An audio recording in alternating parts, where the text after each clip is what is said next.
Okay, hello everyone. तो आज हम क्वेश्चन करेंगे टू सम। नाउ ये बहुत ही फ्रीक्वेंटली आस्क्ड क्वेश्चन है, लेकिन बहुत सिंपल है। अब अगर हम इस क्वेश्चन को पढ़ें, given an array of integers nums and an integer target, return indices of the two numbers such that they add up to target. तो हमें नम्स में से दो ऐसे नंबर निकालने हैं जिनका सम टारगेट के बराबर हो। You may assume that each input would have exactly one solution and you may not use the same element twice. तो हमें एक ही एलिमेंट को दो बार यूज़ नहीं करना और इसमें एक सॉल्यूशन तो पक्का निकलेगा। You can return the answer in any order. तो इंडाइसेस 0,1 करो या 1,2 करो, एक ही बात, मतलब ऑर्डर मैटर नहीं करता। अब अगर हम इस क्वेश्चन के एग्जांपल को देखें, 2,7,11,15, तो जब टारगेट 9 है तब तो साफ साफ दिख रहा है कि 2 + 7 = 9। पर अगर ये टारगेट 9 ना होके 26 होता तो क्या करते हम? एंड में ऐड कर देते? नहीं, ऐसा नहीं करते। हम इसके लिए कोई ना कोई पैटर्न तो बनाएंगे। तो हमारा इस क्वेश्चन को सॉल्व करने का मेथड 1 रहेगा फॉर लूप्स का, which will be brute force. हाँ, ये BF का मतलब ब्रूट फोर्स। अब ब्रूट फोर्स में कैसे चलता है? एक फॉर लूप चलेगी I वाली जो पूरा ट्रैवर्स करेगी, एक चलेगी J वाली जो I से आगे तक ट्रैवर्स करेगी। तो जब हमारा I 2 पे है 7, 11, 15, जब हमारा I 2 पे है तो हमारा J इन सब पे ट्रैवर्स करके इनका सम कैलकुलेट करेगा, जो भी 9, 13 एंड 17। 26 के बराबर है? नहीं। तो फिर क्या करेंगे? फिर I को आगे बढ़ाएंगे। I को आगे बढ़ाने देंगे, अब I आ जाएगा हमारा 7 पे। अब ये फिर से यहाँ ट्रैवर्स करेगा, सम बनेगा? नहीं बनेगा, क्योंकि मुझे पता है नहीं बनेगा। अब I आ जाएगा यहाँ पे, अब सम बनेगा? बन जाएगा। तो क्योंकि हमने हर एलिमेंट पे 2 बार ट्रैवर्स किया, यहाँ पे 2 पे रख के सब पे किया, फिर 7 पे रख के सब पे किया, फिर 11 पे रख के सब पे किया, तो जब एक एलिमेंट के लिए हमने n-1 टाइम्स ट्रैवर्स किया, एक एलिमेंट के लिए हमने n-2 टाइम्स ट्रैवर्स किया, एक एलिमेंट के लिए n-3 टाइम्स ट्रैवर्स किया, तो हमारा ये, जब हम इसको ऐड करेंगे, टाइम कम्प्लेक्सिटी हमारी ऑलमोस्ट n² के बराबर बन जाती है।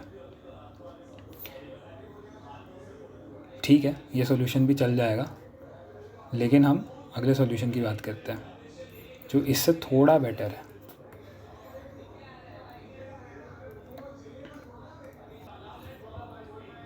एंड हमारा मेथड 2 बनता है यूजिंग मैप।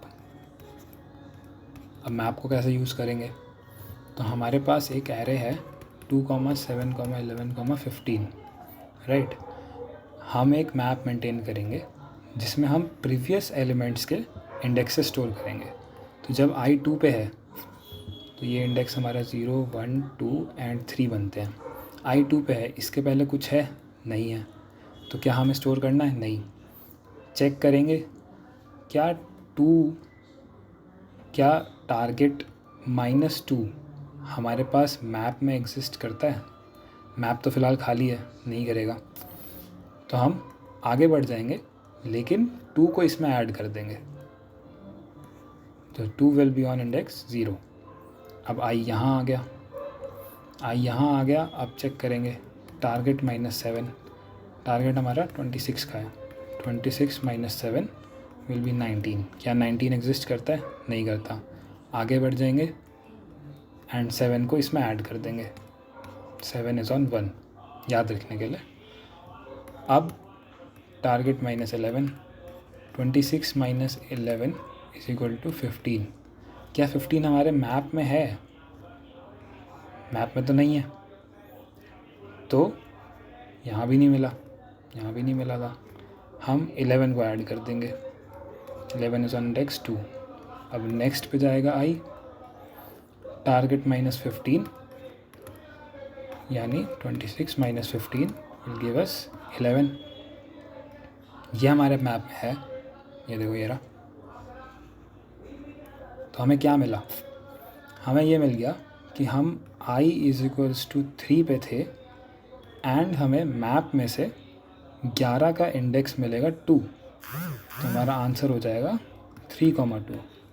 ये एग्ज़ाम्पल में नहीं था, बट हमने अपना एग्ज़ाम्पल बनाया तो उसमें हमारा आंसर आया 3,2। वेरीफाई कर लो। 3 + 2 यानी 15 + 11 विल गिव अस 26। अब इसको हम कोड करते हैं। सबसे पहले तो एक मैप बनाएंगे,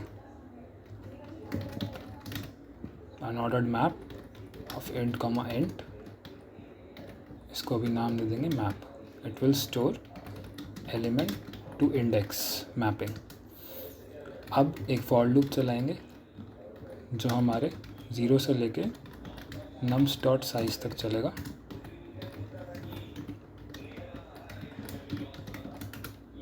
एंड सबसे पहले हम ये देखेंगे क्या current element int current = nums of I, int difference = target minus current। क्या ये डिफरेंस एग्जिस्ट करता है हमारे मैप में? If mp of diff, okay C++ में फाइंड करने का एक और अच्छा तरीका है, mp of diff not equal to mp of end। इससे क्या होता है कि हमारे मैप में एक्स्ट्रा एंट्रीज नहीं आती। अगर ये एग्जिस्ट करता है देन हम डायरेक्ट यहीं से रिटर्न कर सकते हैं क्या, current index and map of diff, यानी मैप में डिफ का इंडेक्स क्या है। इसको रिटर्न करने का और भी तरीके हैं। अगर नहीं मिलता देन रिटर्न -1, -1, जो कि केस नहीं होगा बट कुछ तो रिटर्न करना है। एंड एंड में हम कर देंगे mp of current element = I। अब रिटर्न ऐसे भी कर सकते हो एंड इसके लिए एक अलग वेक्टर बना सकते हो, वेक्टर ऑफ int आंसर। इसको 2 दे भी सकते हो, -1। यहाँ पे भी डायरेक्ट आंसर रिटर्न हो जाएगा एंड यहाँ पे आप आंसर में अपेंड कर दो answer.pushback I,